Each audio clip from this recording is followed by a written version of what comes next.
Baik, kita mulai acara pada siang hari ini. Assalamualaikum warahmatullahi wabarakatuh. Selamat siang untuk dua narasumber yang telah hadir di Rumah Sanggar Budaya Sidup.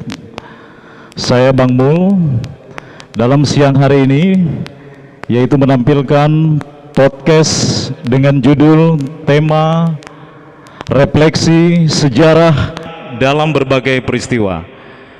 Dua narasumber telah hadir di tengah-tengah kita ini. Di antaranya narasumber pertama kami sapa dulu. Yang pertama adalah Bang Jali Pitung. Selamat siang Bang Jali. Baik, terima kasih. Bang Jali ini adalah salah satu pemerhati sosial politik dan juga aktivis Betawi, serta beliau juga sebagai salah satu pendiri Bang Jali Center, Bang Jali Pitung Center ya, dan juga secara sporadis Bang Jali ini mempunyai garis keturunan yaitu engkongnya di wilayah Kreo, karena beliau adalah Betawi Kreo Tangerang, yang pernah ketika di zaman Belanda kakek engkongnya ini dipotong lidahnya. Jadi luar biasa untuk auden para pemirsa yang hadir di Sanggar Rumah Budaya Sidup. Itulah rangkaian peristiwa rekam jejak Bang Jali Pitung. Dan yang kedua, kita sapa lagi di tengah-tengah kita ini ada Mak Baun. Selamat siang. Assalamualaikum Mak Baun. Mak Baun ini beliau asli putri Betawi asal Kampung Munjul yang terletak ada di Sanggar ini. Berusia 89 tahun. Luar biasa. Artinya beliau sudah mengalami 3 dekade era zaman. Beliau kebetulan salah satu pelaku saksi sejarah di era 3 zaman ini, dan juga beliau adalah anak lurah Munjul pertama di era Belanda.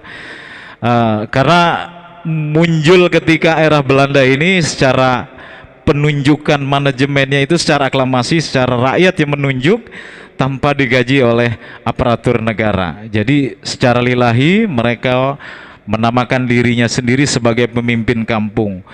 Maka dari itu penonton pemirsa, dalam rangka podcast ini kami ingin berbincang-bincang, berdiskusi kepada dua tokoh narasumber ini. Semoga menjadi satu edukasi, pelajaran kepada regenerasi bangsa. Apalagi kita sebentar lagi akan memasuki 2 hari ulang tahun HUT RI yang ke-79. Semoga dengan podcast siang hari ini bisa menjadi pelajaran untuk regenerasi, terutama untuk kalangan milenial. Untuk pertama, kami ingin menanyakan kepada Mak Baun selaku pelaku sejarah, bahwa yang kami dengar Mak Baun, di Kampung Munjul ini pernah ada pendudukan datang Jepang ke Kampung Munjul. Dan yang kedua juga saya dengar Mak Baun pernah rumahnya, yaitu rumah orang tuanya, dibakar oleh Belanda. Mak Baun bersama orang tuanya dan juga kakaknya Maumi, mereka itu berjalan kaki mengungsi dari Munjul sampai ke Bantar Gebang atau sampai ke Cibitung. Luar biasa, yang berkilo-kilo. Maka dari itu kami mohon untuk penjelasan seperti apa rangkaian peristiwa ketika Jepang datang di Kampung Munjul. Silakan Mak Baun. Assalamualaikum. Begini, waktu dulu saya umur 8 tahun, masih kecil. Berarti Jepang datang 3 truk. Setelah begitu kurang makanan. Ada anak Kampung Munjul bernama Mintra. Ikut dia. Setelah dia ikut, belum datang lagi ke sini. Sampai sekarang dia nggak bisa kembali lagi kemari. Sama orang tuanya, ditinggalin harta, ditinggalin segala rumah. Sekarang masih ada sama ibunya. Karena bapaknya meninggal pada waktu itu. Bapaknya meninggal, dia lihat dibungkus bukan pakai kain kapan, pakai tikar. karena nggak ada kain. Itulah anak kesedihannya sampai ngikut Jepang. Bukannya dia diajak, dia ikut, ingin laparnya. Nah setelah itu belum sampai Jepang datang satu truk, datang Belanda. Tidak tahu dari mana kiri kanan karena tanahnya luas tinggi. Namanya Munjul itu namanya Kampung Munjul, kiri kanan tinggi sekali. Datang dia bawa tank, langsung buang tembakan, sing brodog, sing blegur. Di situ saya sama ibu saya ditenteng. Ayah saya udah nggak ada di rumah, memang udah ngungsi. Udah dia tahu bakal ada nanti kejadian. Jadi saya janji sama ayah saya, bila mana ada kejadian nanti kita ada di Keramat Ganceng. Temuinlah bapak di situ. Rumah terakhir dibakar, saya ditenteng sama ibu saya jalan sini. Nembus-nembus Cilangkap. Dari Cilangkap saya jalan lagi ke Pondok Ranggon. Di situ saya ketemu bapak saya. Lari sampai kemana? Ke Cileungsi. Ditenteng sama bapak saya. Ibu saya nggak bawa apa-apa, hanya bawa kantong kanjut. Mungkin ini kantong kanjut ada duitnya, entah apa, saya nggak tahu. Buat untuk makan. Di situ saya bisa beristirahat sampai 3 malam di Cileungsi.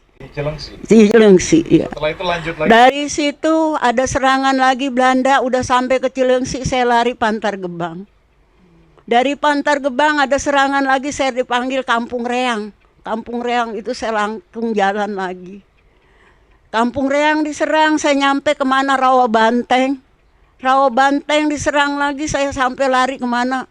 Ke kampung namanya situ Gandawati. Di situ saya baru bisa istirahat. Bisa numpang masak. Karena ditanya sama orang-orang situ, ibu dari mana? Saya TKR Pak. Katanya itu katanya. Saya juga kagak tahu apaan TKR. Agak ngerti, namanya bocah. Iya, cuman katanya TKR. Ya boleh bu, numpang tidur, masak. Ibu saya cari kayu, masak.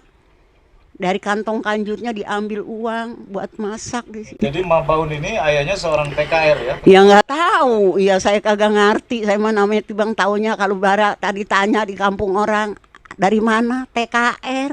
Tentara. Iya, keamanan rakyat. Cari Bapak Bung Karno di mana adanya. Lari lagi sampai mana kita tuh, sampai kita jauh banget dah jalan kita jalan aja sama bapak, nyari bapak Bung Karno, bukan presiden itu mah Bung Karno aja dah saya. Ya iya namanya sampai kita kemana aja jalan. Nah di situ baru bertemu sama Pak Karno. Nah kita beristirahat, dipimpin sama dia di situ. Ya udah begitu, ya udah. Kan kita belum merdeka. Belum bisa merdeka, kita masih tetap di kampung orang sampai berapa tahun? Sampai 2 tahun. 2 tahun saya di situ udah segala macam namanya, kita udah merasakan kampung kita sendiri. Ada orang cari dah udah merdeka. Ceritanya udah merdeka, ada orang cari dari saudara ibu saya. Ibu saya itu lari, katanya ada yang nyari ke sawah turun. Bapak saya lari nyawah ke sawah supaya jangan kekenalan. Nah sampai begitu juga karena namanya orang namanya sama saudara, biar bagaimana kenal sama ibu saya. Berjanji di situ bapak. Kalau seandainya kata bapak saya, seandainya ibu saya, kakak saya juga Umi, bapak saya dibunuh, saya minta dibunuh bareng-bareng. Saya ikhlas, saya senang. Ya, sampai saya pada jatuh air mata sama ibu. Mintalah saya diriungin sama bapak saya mati bareng-bareng. Kena perjuangan kita itu udah cukup Pak. Baru bisa balik ke kampung. Saya tidak punya rumah. Bagaimana caranya numpang di saudara nggak enak ibu saya. Jadi saya nyari apa, atap alang-alang, diriin bambu. Di situ Pak kesedihan saya. Babat saya di hutan pun karet. Ya udahnya begitu, ya kita biarin bikin sumur, bikin apa di tanah kita luas. Dulu mah luas tanah saya, kiri kanan sampai Gang Naya saya bisa bagi kiri kanan karena tanah saya lebar. Disitulah Pak Luar biasa.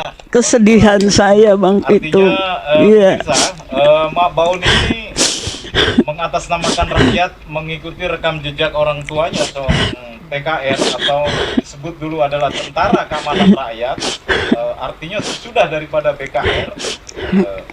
Luar biasa bahwa rakyat benar-benar memperjuangkan nyawa dan hartanya maupun juga dedikasinya, tidak memandang mereka ini dari latar belakang mana. Artinya mereka hanya cinta terhadap negara perjuangannya. Jadi ini Mabaun, saya juga mau tanya bahwa rangkaian-rangkaian peristiwa setelah Mabaun, yaitu orang tuanya seorang TKR yang bernama Pak Usin atau Baat. Iya Pak Usin, Mbak. Seperti saya Baun, ya Uni. Artinya itu kan rumahnya dibakar oleh Belanda setelah mengungsi dari perjalanan dari Cilengsi sampai ke Cibitung itu beratus-ratus kilo ya, luar biasa. Sampai Cikarang, Mbak. Sampai Cikarang dan Cibitung itu luar biasa panjangnya. Iya, jalan. Yang saya dengar bahkan Bung Karno sampai mendengar simpatik terhadap perjuangan salah satu tokoh TKR yaitu Munjul, Pak Usin Baat itu, sampai mereka didatangi, artinya ketika itu masyarakat Munjul sampai kakeknya Ibu Mak Baun sampai menyambutnya dengan mengeringkan sawah kalau orang dulu itu ya. Mengeringkan, dia punya sawah empang itu dua menyambut presiden. Pada waktu itu punya jadi presiden ya? Udah jadi presiden. Disambut nyeringin empang grame segala macem tuh, pokoknya meriah, rakyat semua pada datang pengen kenal presiden. Di sana Pak, di depan masih di Munjul ya. Iya, datang itu didampingi dengan anak-anaknya. Anak-anaknya juga ada ya. Nambu Mega masih kecil-kecil. Masih kecil-kecil deh. Masa ada yang udah gedean dari Samil. Artinya usia sekitar 10 tahun. Nah ya, Mega gedean sedikit.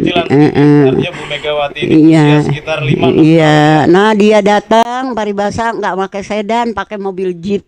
Artinya orang Munjul itu bukan hanya ingin melihat Bung Karno, tapi ingin melihat mesin jalan. Iya, pada nonton mobil. Norak, Pak. Jalan juga masih gublag-gablug. Zaman dulu mah jalan masih gudak-gadung.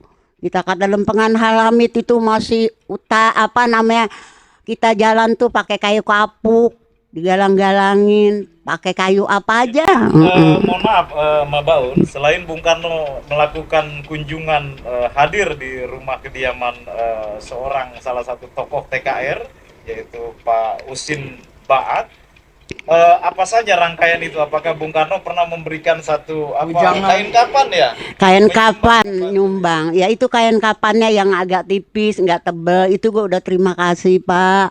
Orang dikubur semuanya. Amang saya, namanya adanya bapak saya meninggal dikubur pakai itu juga tiker. Itu baru belum lama dipindahin. Orang Munjul itu kampung Munjul ketika mereka meninggal dibungkus pakai tiker tuh udah luar biasa. Udah paling bagus. Iya, iya luar biasa. Bang Jali, ya, terima kasih ya Pak Petra atas penjelasannya bagaimana rangkaian peristiwa di zaman itu. Artinya kita sebagai generasi terus. Nah, setelah itu Pak didatengin kita selaku ABRI dari Pasar Bo sampai 5 truk. Bikin bentengan di rumah, bikin bentengan gali lobang. Di lempengan Bapak Alif bikin bentengan di lobang, bikin juga, takut nanti ada musuh. Dari Batalion Siliwangi? Iya, dari Batalion Siliwangi, itu namanya Sersan Marjuki. Tuh Pak, saya ketemu sama Sersan Marjuki. Berjodoh. Ya, berjodoh sama Bapak Marjuki, punya anak Pak. Iya. Iya ceritanya. Dia naruh stand digantung Pak, dipun karet. Bila mana ada musuh tinggal narik. Tuh Pak, zaman dulu itu begitu ceritanya Pak. Saya jadi ketemu Pak sama Bapak Marjuki.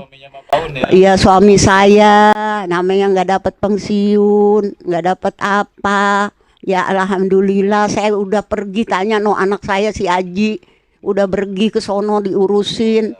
Tahu-tahu ada yang ganti katanya Pak namanya. Iya. Kopinya Mabaun ini artinya sampai di sidang di I- Mahkamah Auditur Militer Iya, Bandung, iya, itu dari Batalion Siliwangi, iya dilempar. sampai tidak mendapat pensiun ya. Iya, Ada yang ganti. memfiktifkan Iya, riwayat hidupnya. iya, Bahkan iya, beliau sempat diwawancarai oleh Mahkamah Militer tentang NRP-nya, iya, gitu ya. iya, iya. Kalau nggak salah anak saya itu yang ngurus, namanya Said Umar yang punya musola Baik, itu. terima kasih Mabaun atas Ya, terima kasih. penjelasannya. Iya, terima kasih. Saudara pemirsa penonton untuk podcast Sanggar Rumah Budaya dan Hidup, untuk selanjutnya yaitu kami minta kepada Bang Jali Pitung untuk memberikan penjelasan. Kami ada sebuah pertanyaan Bang Jali Pitung. Bang Jali Pitung ini kebetulan beliau sebagai aktivis Betawi dan juga pemerhati sosial politik. Dan tanggal 17 yang kami dengar Bang Jali Pitung ini akan melakukan renungan suci di hari proklamasi kita, yaitu bertepatnya di restoran samping gedung DPR MPR ya, Pulau 2 ya, artinya di restoran Pulau 2. Artinya reuni berkumpulnya para tapol dan napol tahanan politik ingin menunjukkan sikap sekalipun deklarasi. Bahkan saya ingin juga menanyakan kepada Bang Jali Pitung, di samping Bang Jali Pitung juga mempunyai seorang kakek yang tadi saya sampaikan adalah pejuang di zaman Belanda yang pernah lidahnya dipotong, yaitu pada saat pembelaan terhadap rakyat demi bangsa dan negara. Dan juga Bang Jali Pitung di era kemerdekaan ini sempat sekolah juga, artinya mereka dipenjarakan karena dituduh sebagai menggerakkan massa dalam rangka menolak ya, menggagalkan pelantikan Presiden Jokowi 2019 ya. Akhirnya Bang Jali Pitung divonis 1 tahun 1 bulan ya. Luar biasa memang perjuangan Bang Jali Pitung terhadap kemerdekaan itu dilakukan oleh kakeknya di era kemerdekaan ini, dilakukan dengan cara-cara seperti seorang aktivis ingin membela hak-hak demokrasinya. Maka dari itu kami minta penjelasan kepada Bang Jali Pitung secara historis seperti apa perjalanan seorang aktivis Betawi dalam rangka kita sebentar lagi, 2 hari lagi memperingati HUT RI yang ke-79 tahun. Silakan. Baik, terima kasih atas waktunya kepada Bang Mul, terutama yang sudah memfasilitasi dari Sanggar Budaya Hidup ini ya. Alhamdulillah, mudah-mudahan Sanggar Hidup ini terus istiqomah dalam rangka memelihara, menjaga sekaligus mengembangkan seni dan budaya di tanah Betawi. Sebelum saya menjawab pertanyaan yang dilontarkan oleh pembawa acara tadi, Bang Mul tadi, di dalam rangka memperingati detik-detik proklamasi kemerdekaan yang ke-79 ini, saya sangat sangat terharu, sedih, sekaligus bangga nih sama emak kita nih. Ternyata alhamdulillah saya masih bisa diberi waktu, diberi kesempatan oleh Allah, dan emak juga masih sehat. Saya bisa bertemu dengan sosok pejuang wanita yang alhamdulillah masih ada sampai saat ini. Untuk itu dengan kerendahan hati saya mohon kerelaan yang hadir hari ini, termasuk juga para pemirsa, untuk mengheningkan cipta, kita membacakan Ummul Quran untuk para pahlawan-pahlawan kita, para orang tua kita, para alim ulama, para kiai, santri, dan para pendahulu kita yang sudah menumpahkan darah dan air mata serta tulang belulangnya yang menjadi saksi sejarah terhadap perjuangan bangsa ini. Oleh karena itu saya sering sekali mengumandangkan agar jangan sampai bangsa kita menjadi bangsa yang durhaka. Al-hazina wa kuliniyatin sholihah wa ila hadratin Nabi Muhammadin sallallahu alaihi wasallam. Al-Fatihah. A'udzubillahi minasyaitonir rajim. Ya karena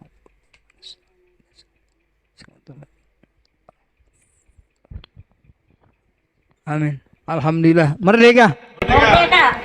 Kita ingin merdeka yang 100%. Secara konstitusional kita sudah merdeka. Tapi masih banyak rakyat kita, saudara-saudara kita yang mengalami penindasan-penindasan, kemudian juga ekonomi, keterpurukan ekonomi, bahkan juga masih sering kita baca ada yang mengalami kekurangan gizi dan kelaparan. Padahal kita dikenal sejak zaman Majapahit ini sebuah negara yang gemah ripah loh jinawi, toto tentrem gitu ya. Bahkan ada lagu yang diabadikan oleh Kus Plus itu namanya tongkat kayu jadi tanaman kalau tidak salah. Jadi itu menggambarkan garis bentangan katulistiwa di negeri kita ini yang sangat makmur. Menjawab pertanyaan yang tadi disampaikan oleh Bang Mul, jadi ceritanya begini. Saya tarik tidak terlalu jauh karena yang kita lakukan itu pada saat 2019 ya. Diawali dengan aksi-aksi unjuk rasa yang pada itu isunya adalah dugaan kecurangan pemilu di 2019. Kemudian berkembang terus bergulir sampai saya juga bersama Bang Egy Sujana itu melaporkan penyelenggara pemilu ke Dewan Kehormatan DKPP, Dewan Kehormatan Penyelenggara Pemilu. Nah, kami melaporkan Pak Arief Budiman selaku Ketua KPU dan Pak Abhan selaku Ketua Bawaslu. Namun tidak ada jawaban dan agak mandek. Terakhir berkembang setelah Bunda Rahmawati itu meninggalkan kita, almarhumah, baru ada surat rilis dari DKPP. Nah, setelah kerusuhan 21-22 Mei yang mengakibatkan 9 tunas bangsa meregang nyawa, saya merasa tertarik untuk melakukan pembelaan, menuntut keadilan terhadap ananda kita tuh namanya Harun Al-Rashid. Oleh karena itu saya dari Dewan Persaudaraan Relawan dan Rakyat Indonesia membentuk organ taktis tuh. Pada 24 Mei persis saya habis tahajud dapat inspirasi, wah ini saya harus bentuk. Karena pada saat itu Jakarta tuh dianggap sangat mencekam. Tidak ada aksi-aksi unjuk rasa oleh siapapun, baik kalangan ulama yang tergabung dalam tripilar ya, GNPF, MUI, GNPF, MUI waktu itu ya. Kemudian FPI dan PA 212 itu kan seakan terproteksi, Jakarta benar-benar clean ya. Nah, saya bersama teman-teman akhirnya tuh membuat organ taktis, saya beri nama Dewan Persaudaraan Relawan dan Rakyat Indonesia. Kemudian saya mengusung beberapa tema melalui gerakan 30 Agustus waktu itu. Jadi dari Mei, Juni, Juli itu Jakarta senyap ya. Tidak ada satupun orang yang bukan tidak berani dan dilarang. Tapi memang kondisinya masih sangat bisa dibilang ya sunyi, bisa juga disebut mencekam lah pasca meninggalnya korban-korban yang ada di Bawaslu pada peristiwa berdarah 21 dan 22 Mei. Nah, melalui gerakan 30 Agustus itu saya memberi tema Gerakan Rakyat Menggugat. Apa sih yang kita gugat? Yang kita gugat artinya Jokowi dalam kapasitas presiden, kan beliau tuh presiden dari 2014-2019. Oleh karena itulah saya sering mengatakan bahwa kita jangan terjebak dalam undang-undang banci. Undang-undang nomor 7 tentang pemilu itu tahun 2017 saya bilang banci. Kenapa? Karena presiden selaku kepala negara yang sekaligus sebagai calon presiden juga. Sehingga ini kan namanya presiden ya, kan dia masih punya bawahan, Kapolri, Panglima dan sebagainya. Tidak diwajibkan mengundurkan diri. Itulah maka saya bilang ini undang-undang banci waktu itu. Nah, kita meminta pertanggungjawaban Jokowi atas tragedi kemanusiaan peristiwa berdarah 21-22 Mei. Dari bulan Mei, dari Agustus kemudian kita berkembang akhirnya sampai pada tema yang ketiga kita. Di 20 September kita aksi unjuk rasa besar-besaran dan didukung juga oleh para alim ulama, aktivis dan mahasiswa. Maka meletuslah tuh peristiwa unjuk rasa 20 September 2019. Nah, berkembang aksi-aksi mahasiswa sampai STM tanggal 27 September. Nah, saya juga ikut di agenda umat yang diberi tema waktu itu apa tuh ya namanya? Parade Tauhid di Patung Kuda. Iya, presidium itu. Ada ormas-ormas besar, khususnya ormas-ormas keagamaan yang melakukan unjuk rasa di sana dalam rangka Parade Tauhid. Sialnya, bukan sialnya, tapi memang sudah qadarullah ya. Termasuk kita juga nih adalah menurut saya prosesnya mungkin kegiatan-kegiatan dan aktivitas manusia. Tapi menurut saya ini semuanya juga merupakan jalan dari Allah bagaimana kita dipertemukan. Dan ternyata benar shadaqallahul azim. Darah-darah pejuang dia akan ketemu dengan darah-darah pejuang juga ya, Mak. Alhamdulillah, Mak. Nah, 27 September itu kan meletus tuh. Di media sosial, media cetak dan media mainstream, televisi, semua orang tahu bagaimana itu terjadi aksi besar-besaran dan kerusuhan di depan DPR MPR. Nah, dari tanggal 27 itu saya agak cooling sebentar, tapi ternyata saya memang sudah diplot serta beredarlah tuh flyer-flyer, leaflet bahwa saya adalah gembong. Dengan Bung Jumhur Hidayat? Tidak. Iya. Jadi kalau Bung Jumhur itu dengan Bang Sahganda dia setelah saya di dalam penjara. Nah, peristiwa itu saya bersama Akbar Hussein nih, sekjen dari DPR RI tadi. Tanggal 9 Bang Akbar Hussein itu ditangkap di Condet di jalan raya. Tanggal 10-nya saya dijemput. Saya kalau ingat itu ketawa juga karena ada Densus, ada Resmob, ada Jatanras, Kamnek dan sebagainya. Orang saya beton nangka aja masih lebih gede beton nangka sama saya. Kalau kata orang Betawi gitu ya, orang sekecil ini. Tapi saya tetap tegar menghadapi semua itu karena saya bukan pelaku kriminal. Saya tidak menipu, tidak terlibat narkoba dan sebagainya. Oleh karena itulah maka pada saat saya melaporkan Nikita Mirjani di Bareskrim Polri, dengan sangat bijaksana saya sampaikan, saya tidak pernah dendam kepada pihak polisian. Saya tidak marah dengan adik-adik kepolisian yang sudah menangkap saya karena saya yakin dan percaya bahwa itu adalah tugas dan perintah pimpinan. Nah, kemudian kita di penjara tuh. Kita di penjara untuk klaster saya yang dalam tuduhan dituduh mau meledakkan inilah itu dan sebagainya, dari tuduhan makar, memiliki bahan-bahan peledak, perencanaan penggagalan pelantikan presiden dan sebagainya, sampai akhirnya pada proses persidangan tidak terbukti. Tapi kami tetap divonis secara borongan, jadi divonis borongan 13 bulan. Hakimnya Pak Sucipto waktu itu. Nah, akhirnya kita tuh benar-benar merasakan bagaimana dinginnya jeruji besi. Dan dilalah qadarullah menurut keterangan yang bertugas di Lapas Pemuda Kota Tangerang tuh, Lapas kelas 2A namanya. Itu pernah menurut petugas bahwa di Blok A itu yang saya tempati itu di A7. Dulu belum direnovasi dan sekarang masih asli itu. Grendelnya benar-benar masih zaman Belanda tuh. Iya, kalau sekarang misalnya one touch gitu, satu sentuh secara digital misalnya dia tertutup semua. Nah, pada zaman itu teknologi udah maju. Jadi ditarik grendel itu set, itu satu blok nutup semua, trek gitu. Luar biasa Belanda tuh. Dan kelebihannya Belanda mungkin harus kita akui secara objektif, proses pembangunan lapas itu non corruption, jadi benar-benar bagus.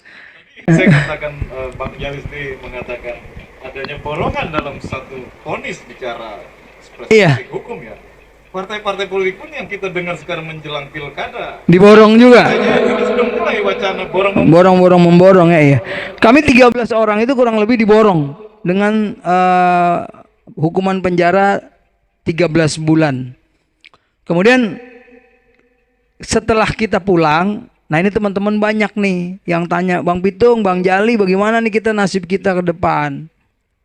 Mereka kan itu kalau kita flashback lagi ke tanggal 21-22, sebagaimana yang dilansir oleh beberapa media itu ada 525 tahanan di Polda Metro Jaya. Sebelum saya tuh ya. Artinya Bang Jali ini sebagai inisiator ya untuk mendeklarasikan nanti acara renungan. Oh, untuk renungan ya, kita belum masuk ke situ, ini kita flashback ke belakang. Nah, terkait dengan renungan yang kita mau lakukan ini, ya saya diminta oleh Pak orang kepercayaan, dan kalau saya sebut sih memang orang paling dekat ya dengan Bu Rahmawati. Namanya Pak Eko Suryo Sancoyo. Bersama Bang Sahganda Nenggolan, ada Bang Edi Mulyadi, senior kita Bang Hatta Taliwang, kemudian ada dari unsur ulama kan, itu ada Bang Munarman, akademisi juga ada, kemudian ada adik-adikan kita dari kaum milenial nih, mahasiswa, itu Jainuddin Arsad. Kita ada 8 orang inisiatornya yang ingin membentuk wadah perjuangan bagi para tahanan politik dan narapidana politik untuk periode masa kepemimpinan Joko Widodo dari 2014 ke 2024 saat ini. Nah, untuk itu kita dalam kesempatan yang singkat ini juga saya menghimbau kepada teman-teman, saudara-saudariku yang sudah pernah ikut sama-sama berjuang dan merasakan bagaimana ditahan sebagai tahanan politik, sebagai narapidana politik, untuk bergabung di dalam wadah perjuangan kita yang kita beri nama Persaudaraan Tahap Tapol Napol 2014-2024. Maksud dan tujuan dari persaudaraan ini adalah yang pertama memupuk rasa persaudaraan, senasib dan sepenanggungan. Kemudian juga kita memberi edukasi dan advokasi serta pembelaan. Tujuan yang kita dalam waktu dekat mungkin ingin menyampaikan permohonan atau tuntutan kita kepada pemerintah tentang rehabilitasi. Rehabilitasi nama baik ini penting terhadap para tahanan politik untuk kepentingan buat juga. Ada dilakukan untuk merehabilitasi karena penting sekali apalagi mau menjelang HUT-RI. Iya betul. Nah maka ini kita mengambil momentum itu, kita ambil tanggal 17 Agustus sebagai momentum yang tepat menurut kami di dalam rangka memasuki Dirgahayu RI yang ke-79. Oleh karena itu juga kami dari rekan-rekan aktivis ya, rekan-rekan Tapol dan Napol juga mengucapkan Dirgahayu Republik Indonesia yang ke-79. Mudah-mudahan Indonesia ke depan bisa lebih baik ya, lebih maju, terutama tentang penegakan hukum dan pemberantasan korupsi. Karena dua sektor ini sangat penting bagaimana kita membangun bangsa ke depan. Bullshit saja kita mencanangkan sila kelima dan sila kedua kalau penegakan hukum ini tidak dilakukan dengan maksimal. Di mana tujuan kita berbangsa dan bernegara ini kan untuk mensejahterakan rakyat ya, Mak. Bagaimana tadi Mak udah berjuang mati-matian ya, rumah dibakar, orang tua mati ditembak, ada yang mati digiling, dipotong tangannya, dipotong lidahnya karena merahasiakan surat untuk disampaikan kepada gerilyawan kita kan. Nah inilah Mak kita, maksudnya nih saya juga berpesan kepada anak-anakku, saudara-saudaraku, adik-adikku, sesama seluruh anak bangsa untuk jangan pernah melupakan sejarah. Jadi benar kata Bung Karno dan Pak Harto bahwa bangsa yang besar adalah bangsa yang menghargai nilai-nilai sejarah dan perjuangan para pahlawannya. Wah, gitu ya. Oleh karena itu kita dari para Tapol dan Napol ingin melakukan upaya-upaya rehabilitasi nama baik. Kita berharap, kalau saya secara pribadi berharap kepada Presiden Republik Indonesia Prabowo Subianto nanti selaku presiden terpilih untuk bisa memenuhi ini. Ya, jadi itulah sekilas tentang bagaimana sih sebenarnya, apa sih maksudnya didirikan persaudaraan Tapol Napol 2000 alumni penjara. Nah, mungkin juga ini menarik ya. Ini menarik. Sepengetahuan saya, ini mohon dikoreksi jika sudah ada. Kan namanya juga sepengetahuan saya, mungkin ada yang lebih tahu. Sepengetahuan saya, ini adalah organisasi pertama. Ini merupakan organisasi pertama dan atau satu-satunya organisasi tentang persaudaraan Tapol Napol. Karena sejarahnya saya dulu pernah dengar Untung misalnya ya, dibebaskan sama Pak Habibie. Itu saya baru ini dengar, dan mudah-mudahan ini juga merupakan tonggak sejarah yang akan terukir ke depan, bagaimana seluruh anak bangsa yang ikut di dalam membela kebenaran, berjuang bersama di garis perjuangan rakyat untuk tetap selalu istiqomah, konsisten dalam memperjuangkan keadilan dan kebenaran. Oleh karena itu mohon doanya juga agar persaudaraan Tapol dan Napol ini bisa terus membangun dirinya dan mengembangkan dirinya sekaligus mengayomi para anggotanya. Mungkin itu saja yang dapat saya sampaikan untuk yang pertama. Terima kasih Bang Mul. Baik, terima kasih untuk pemirsa, penonton, khususnya Sanggar Rumah Budaya Sidup. Pada siang hari ini, karena waktu jualah yang memisahkan kita, untuk kita nanti bisa berketemu lagi untuk kedua narasumber. Sekali lagi saya ucapkan terima kasih.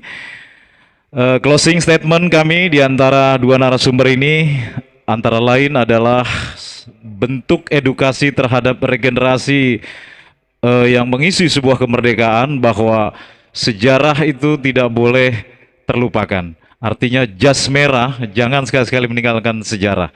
Itulah pesan kita kedua tokoh narasumber pada siang hari ini. Saya akhiri, billahi taufiq wal hidayah. Wassalamualaikum warahmatullahi wabarakatuh.